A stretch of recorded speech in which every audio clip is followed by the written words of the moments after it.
Okay, now let's try it. Come on, get in there.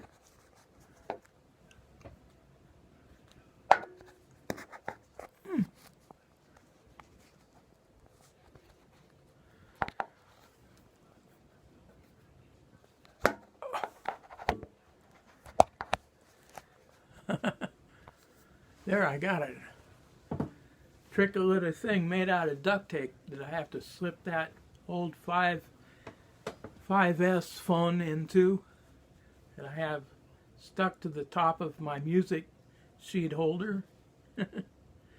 My makeshift camera holder. Oh boy.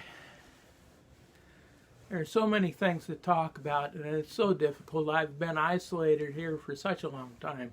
It's hard to talk about things when you're not really communicating to enough people, and that really throws things off. It's not like you're in a room full of your peers and working on projects and have things to work on that you're all familiar with. And I was starting off with going back to long ways. Well, we had the moon landing in 1968. I remember that with my dad. We watched it, and he recorded it.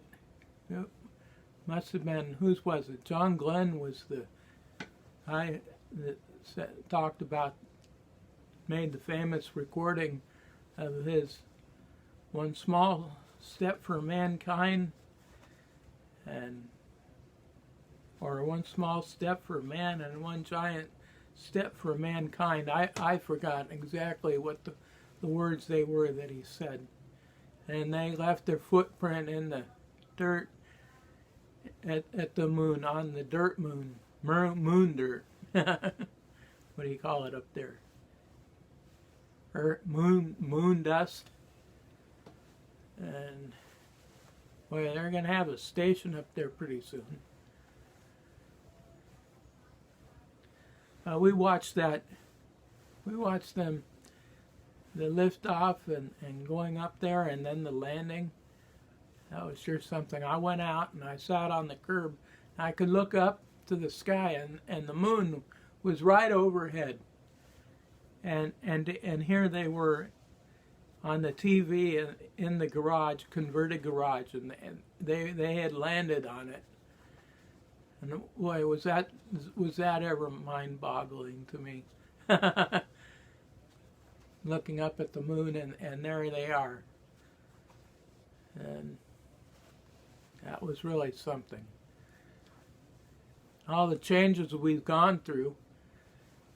Here we are we've come into the computer age, and we had the automobiles in the early 1904 was what when Henry Ford got the first cars going. and now we're doing computers, and so many things are happening. It's like a big race in time. How are we going to make it? We really wonder, and we hope we do. And the same thing goes back, you can go back to the Romans' time. Back in those days, they had problems there. The Roman Empire collapsed, and many thought it was the end of the world. You know, they didn't know what was going to happen. It was just frightening as all hell, I'm sure, to a lot of people. That's happened time and time again when people think that everything's going to come to an end. But we managed to keep things going. I think that's what's going to happen again here this time around. We have so many pressing things there. They're saying that an asteroid is going to come around, and 2029 possibly could strike the Earth. We don't know if it will or not. I don't know. It passes by every so many years, and some years it's a few million miles away. Other years it comes by closer, and some years closer than that, and you never know what's going to happen in the future. Each year brings something new. A new pandemic could happen here. We've been struggling with this pandemic for the past year. March a year ago, they started this. Wondering on TV, the announcers, the newsmen have they called it a pandemic yet? Is that what this is? And they started shutting down airports, and goodness, and then locking people in, locking things down so you couldn't do anything. People had to stay home. And now we're getting vaccines out, and we hope that they're okay. We hope they're tested well enough. What's going to happen 5 years from now after we've had these vaccines in us for all this time? Are we going to be okay? Has it been a serious authorization that these are really, really safe the way they normally do things? How long do they test new medicines and vaccines when they're not in a hurry? What does it take? And I mean, it's really, I'm going to step up. I'll go right in there and get a vaccine. But then at the same time, I'm aware that this could be a big mistake. It might, 2 years down the road, maybe what if all of a sudden I've got a big health problem from the vaccine or something that we're not aware of yet? And so we'll find out.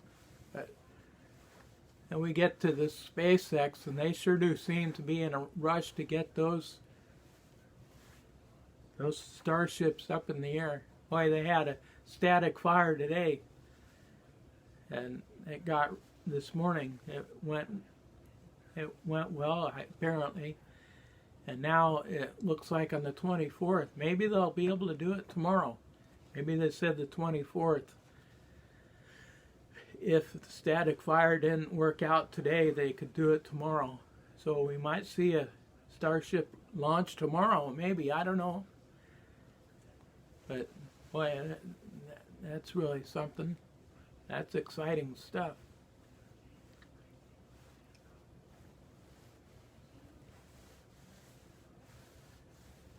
And you look at the power, Texas lost a lot of electricity because of the storms. They weren't ready for all the repairs they needed.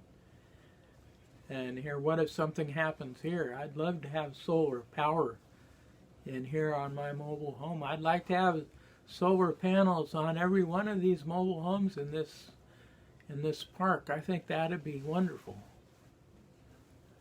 to have a solar power community here. Something that we could rely on if other things failed. And